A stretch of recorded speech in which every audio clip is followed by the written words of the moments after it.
Congress party के नेता Allahabad high court के एडवोकेट पूर्व उपाध्यक्ष बार एसोसिएशन इलाहाबाद हमारे समक्ष मौजूद है। सर, ये बताइए, अभी विगत कुछ दिन पहले आजमगढ़ में महाराजा सुहेलदेव विश्वविद्यालय के सब रजिस्ट्रार के बाबू संजय यादव को विजिलेंस विभाग द्वारा गिरफ्तार कर लिया जाता है, जिससे जो सरकार कह रही है बार बार कि हम भ्रष्टाचार के मामले में जीरो टॉलरेंस है। तो क्या लग रहा है आपको? देखिए, सबसे पहले तो ये कि मैं कांग्रेस पार्टी के वित्त विभाग का उत्तर प्रदेश का महासचिव हूँ और Allahabad high court bar association का पूर्व वरिष्ठ उपाध्यक्ष रहा हूँ। देखिए, भ्रष्टाचार के मामले में पूरी सरकार, चाहे वो केंद्र की हो चाहे स्टेट की सरकार हो, सब के सब इसमें लिप्त है। ये तो सरकार का नारा है जीरो टॉलरेंस का। सवाल ये नहीं है, जहाँ अरबों का घोटाला हो रहा है जिस सरकार के अंदर, वहाँ चाहे 50 लाख रुपए घोटाला बहुत छोटा घोटाला है। हम ये समझते हैं कि आज शिक्षा विभाग जो है पूरा ये व्यवसाय हो गया है। महाराजा सुहेलदेव विश्वविद्यालय में अगर 50 लाख रुपए बाबू लेके भाग रहा है, सवाल इसका ये नहीं 50 लाख रजिस्ट्रार का बाबू संजय यादव लेके जा रहा है, तो आप कल्पना कीजिए या सोचिए कि रजिस्ट्रार साहब कितना ले जाते होंगे, फिर वाइस चांसलर साहब कितना ले जाते होंगे। तो ये लूट का अड्डा हो गया है। ये शिक्षा आज एक व्यवसाय हो गया है और जहाँ व्यवसाय होगा वहाँ भ्रष्टाचार होगा ही होगा। सारे स्कूल कॉलेजेस बंद हो रहे हैं, सारे प्राइवेट स्कूल बंद हो रहे हैं, गरीब के बच्चे स्कूल जाने के काबिल नहीं बचे हुए हैं, उनके लिए कोई स्थान नहीं है। आने वाले कुछ दिनों में हमारे यहाँ अनपढ़ों की संख्या दुनिया में सबसे ज़्यादा होने जा रही है।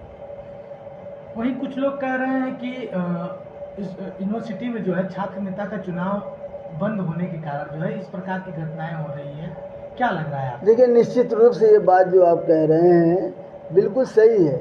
छात्र नेता जो है, जब डेमोक्रेसी में, और विश्वविद्यालय क्या है, विश्वविद्यालय एक यूनिट है जहाँ पर छात्र विद्यार्थियों के, छात्रों के सवालों को उठाते हैं, फीस के सवाल को, किताब के सवाल को, लाइब्रेरी के सवाल को। सरकार अगर फीस बढ़ाती है तो सरकार के खिलाफ आंदोलन चलाने का काम कौन करता है डेमोक्रेटिक रूप से? वो छात्र नेता करते थे। और जब ये छात्र नेता बंद हो गए और ये छात्र संघ को पर ताला लगा दिया गवर्नमेंट ने, इसके बाद हालत ये हो गई कि इस प्रदेश के अंदर और इस देश के अंदर जो सियासत के में बड़े नेता हैं, वह या तो बिजनेसमैन हैं, या तो गुंडा माफिया हैं, या प्लाटिंग करने वाले हैं। छात्र नेता तो ख़त्म हो गए।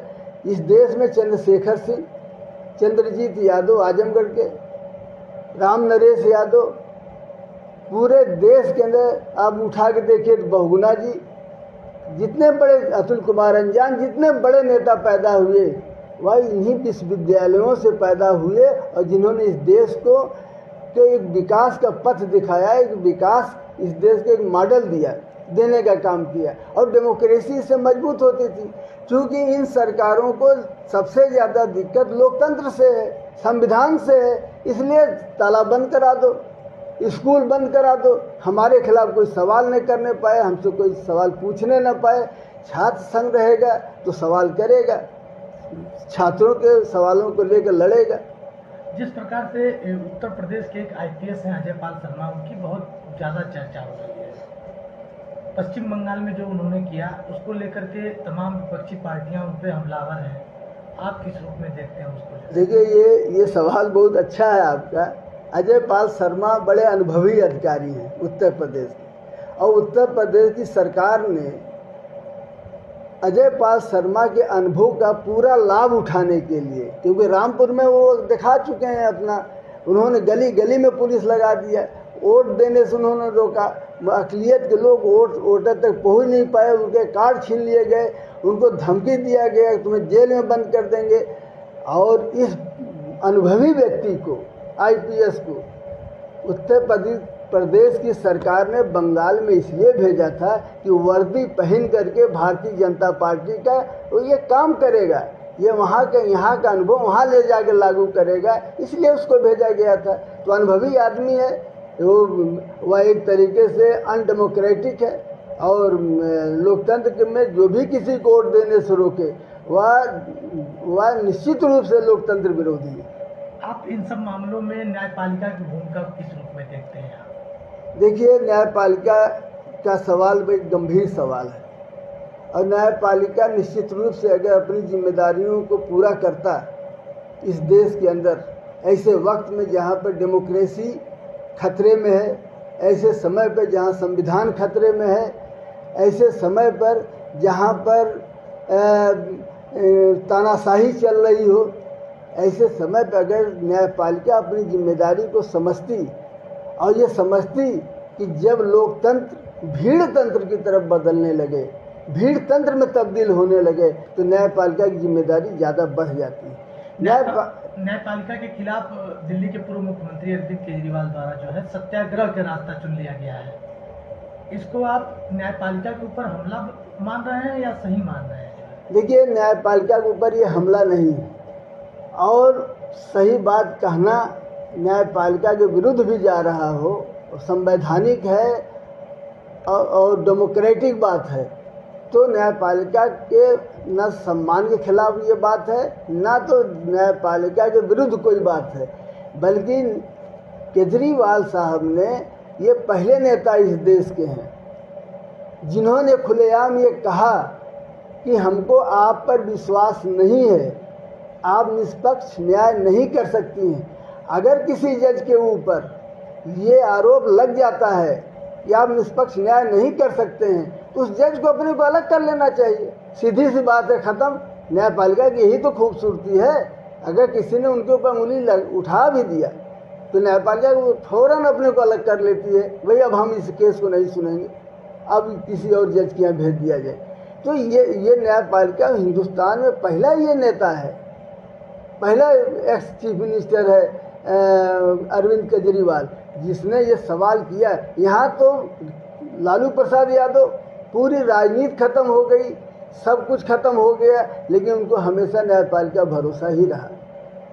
हमेशा हर नेता यही कहता हमको न्यायपालिका बहुत भरोसा है, लेकिन एक नेता ऐसा इस देश में पहली बार ये आवाज़ उठाया है और व्यक्तिगत किसी एक जज के खिलाफ, पूरी न्यायपालिका के खिलाफ ये आवाज़ नहीं है, पूरी न्यायपालिका भी उंगली नहीं उठाई गई है, बल्कि एक उस जज के खिलाफ उंगली उठाई गई है जिसके पुराने रिकॉर्ड हैं। और उन रिकॉर्ड के बेसिस पर केजरीवाल ने कहा कि आप हमें निष्पक्ष न्याय आप नहीं कर सकती हैं, आप हमारे केस को मत सुनिए, हमको हम अलग कर लीजिए। इससे क्या प्रॉब्लम है? इससे न्यायपालिका का तो सम्मान बढ़ेगा ना, सम्मान तो नहीं घटेगा। इससे न्यायपालिका की बड़ी जिम्मेदारी है, बड़ी भूमिका है इस देश को चलाने में। वही कुछ लोग कह रहे हैं कि अरविंद केजरीवाल द्वारा अगर उपस्थित न हुए तो जेल भी जाना पड़ सकता है हमको।